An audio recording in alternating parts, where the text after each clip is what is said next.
నమస్కారం, welcome to home cooking Telugu. ఇవాళ మనం చూడబోయే రెసిపీ పొటాటో చిప్స్. ఇప్పుడు పొటాటో చిప్స్ అంటేనే మనందరికీ చాలా నచ్చుతుంది. ఇది ఇంట్లో ఎలా చేయాలో చూడబోతున్నాం. సో లెట్స్ సీ ఇది ఎట్లా చేయాలో చూద్దాం. బంగాళదుంపల చిప్స్ చేస్తానికి మొదటిగా బంగాళదుంపల తోలంతా తీసేసి శుభ్రంగా కడిగేసి స్లైసర్తో సన్నగా స్లైస్ చేసి పెట్టుకోవాలి. ఈ బంగాళదుంపల స్లైసెస్ని ఫస్ట్ నీళ్ళల్లో ముంచి బాగా కడిగిన తర్వాత తీసేసి ఒక పేపర్ టవల్ కానీ ఒక గుడ్డ మీద వేసి కంప్లీట్గా డ్రై చేయాలి. ఫ్రై చేసే ముందు ఈ స్లైసెస్ అంతా బాగా డ్రైగా ఉన్నాయని చూడండి. ఒక 20 నిమిషాలు కానీ 30 నిమిషాలు కానీ బాగా ఆరబెట్టిన తర్వాత ముక్కలన్నీ బాగా డ్రైగా ఉన్నాయని చూసుకొని ఒక బాండీల్లో నూనె పోసి నూనె బాగా వేడెక్కిన తర్వాత ఈ బంగాళదుంపల స్లైసెస్ని కొంచెం కొంచెంగా దాంట్లో వేసి బాగా ఫ్రై చేయాలి.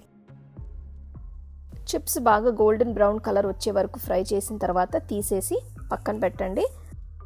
కొంచెం ఉప్పు కారం మీకు ఎంత కావాలో అంత వేసుకొని మిక్స్ చేసేసి ఒక డబ్బాలో వేసి పెట్టుకోండి. సో పొటాటో చిప్స్ ఎలా చేయాలో చూసారు కదా. సో ఈ బంగాళదుంపల చిప్స్ మీరు ఇంట్లో చేసి డబ్బాలో వేసి పెట్టుకోవచ్చు. చాలా క్రిస్పీగా ఫ్రెష్గా చాలా బాగుంటాయి.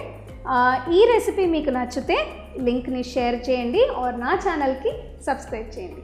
You can get a copy of our first edition of the home cooking book on Amazon and 21 Frames.